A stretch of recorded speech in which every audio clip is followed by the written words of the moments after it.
Hope you guys are having a chill weekend. I know a lot of people have been at the YCS or different events, so I hope everybody's having safe travels there and safe travels home as well. If you catch this video later on, ignore all of that. We're here today to talk about Sunavailan, however the hell you say the name, the plant deck. Just make sure that you understand that. I want to talk about some of the cards very quickly. I want to talk about Jasmine being able to essentially protect stuff from battle, as well as anytime the life point boost or anything of that nature happens, you get to special summon out, and it's once per card.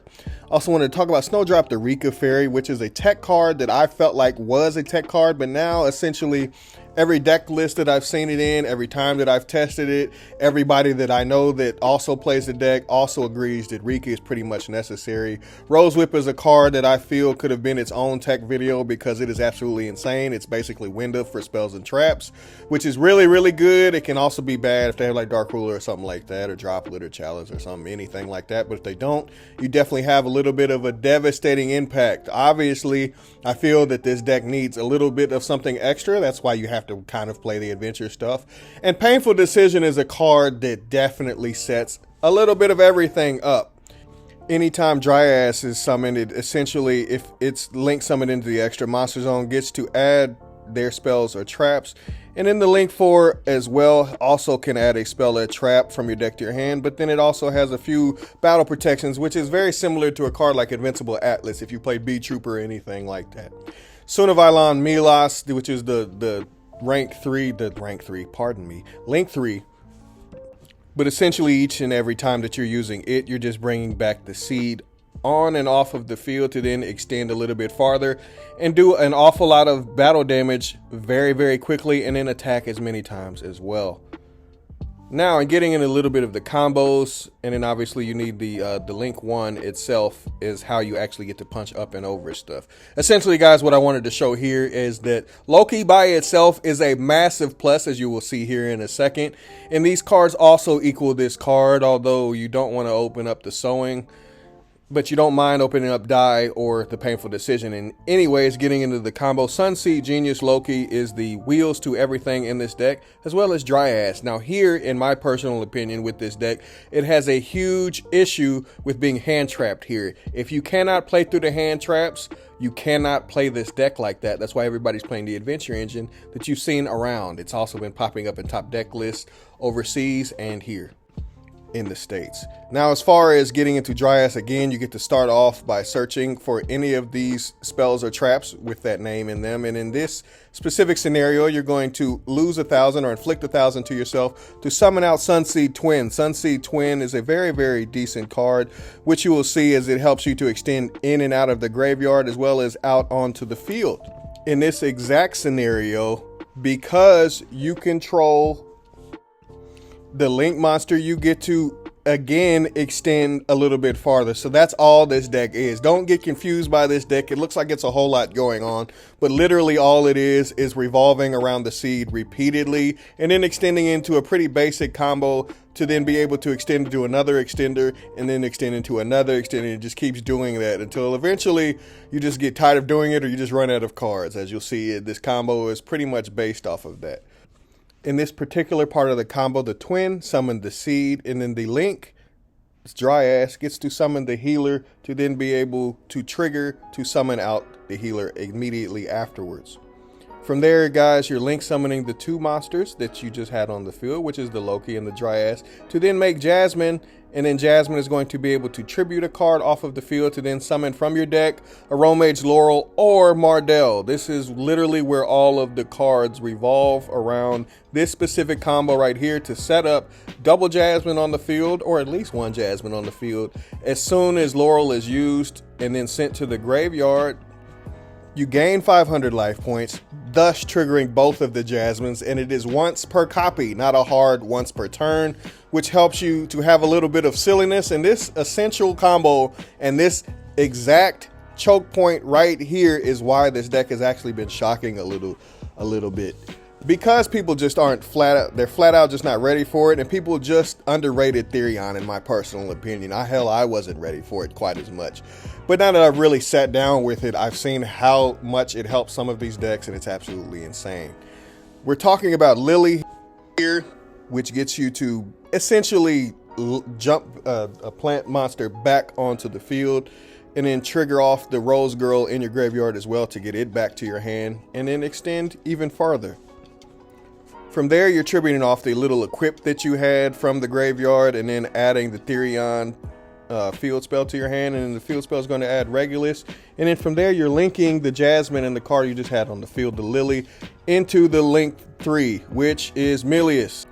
Milius again gets to extend into another Loki, which is literally all the deck is doing. If you needed to understand this deck very, very quickly, you're just trying to loop the seed card on and off the field repeatedly. In this specific combo, I'm not showing the most meta effective way to play it. I just wanted to showcase the deck when it's going off a little bit, only off of the seed itself. All of this, remember guys, is from the normal monster itself.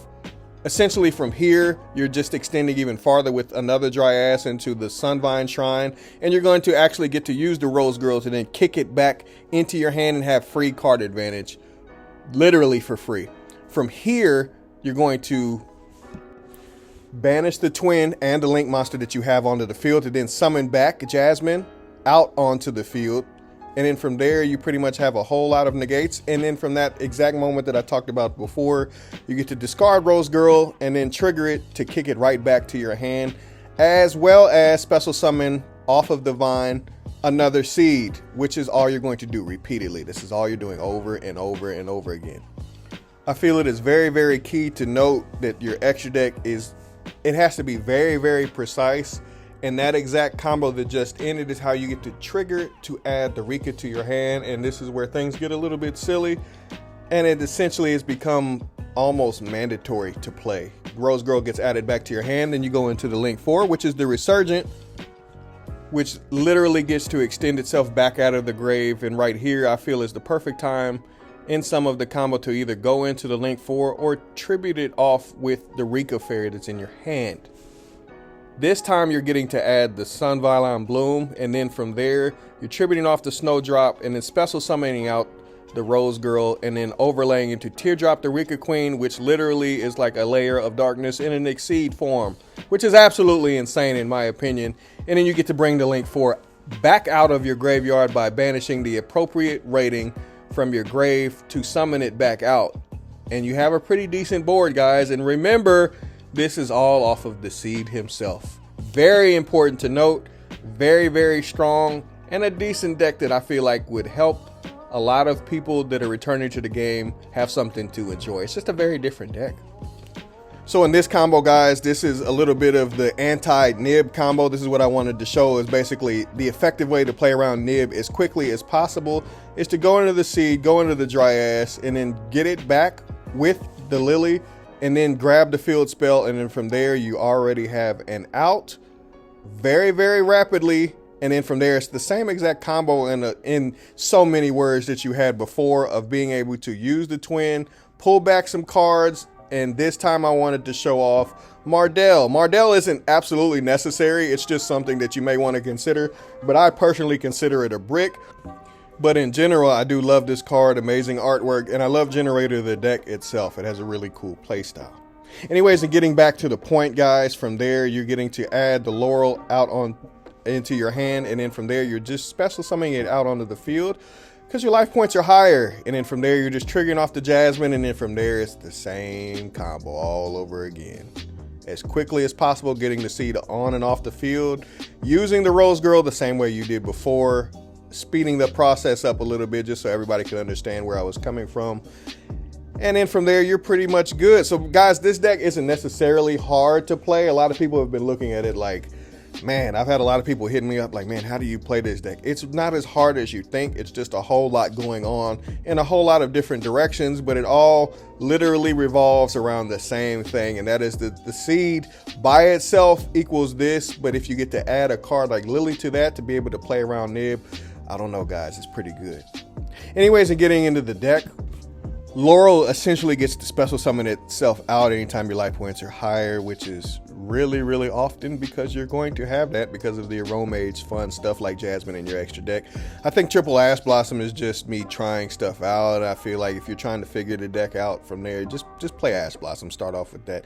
I did want to talk about Illegal Knight. I love this card. However, I don't necessarily think it is a main deck card. I'm just kind of trying it out, but it definitely does give you go second options inside of your deck as far as the adventure engine is concerned. Rose Girl and Rika, as we already talked about, Snowdrop essentially is a walking and talking rank 8 very, very quickly. We already, again, talked about the twin cards. You guys know about the Therion stuff. I've already covered it in a couple videos. I feel like the ratio in this deck is actually correct to play multiple Lilies, because you're always going to be able to get to the Regulus. So if you don't want to buy a bunch of Reguluses and you want to play a deck like this, you maybe have the adventure engine already, you don't want to spend a whole lot of money on Regulus, I'm talking to you.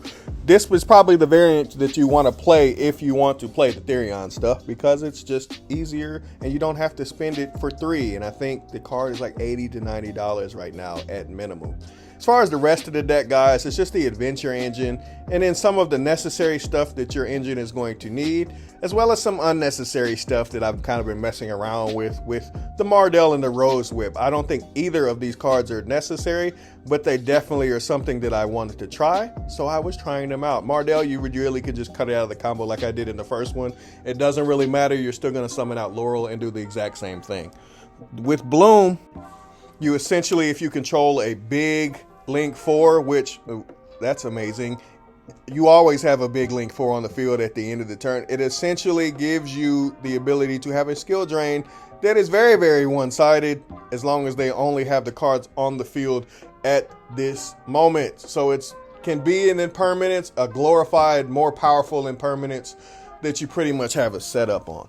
As far as some of this other stuff, guys, I'm just kind of showing this down the list. I definitely wanted to try out Alcé because it's been something I've been messing around with, but I needed some more time to test it. The Sylvan stuff is just kind of on paper type stuff. I do feel like you're never going to ever resolve Lone Fire inside of a meta game as fast as what we have in modern Yu-Gi-Oh! Right now. I think Evil Thorn or whatever his name is also isn't too hot. And then with the extra deck, guys, it's going to take a little bit of fitting in to see exactly what you need, but I feel this is almost the perfect ratio. I appreciate you guys for tuning in. I hope you guys are picking up the Therion stuff, having a good time at the YCS, whatever your event is, because I'm out. Have a blessed weekend, guys. Arrivederci. Pegasus out. Safe travels.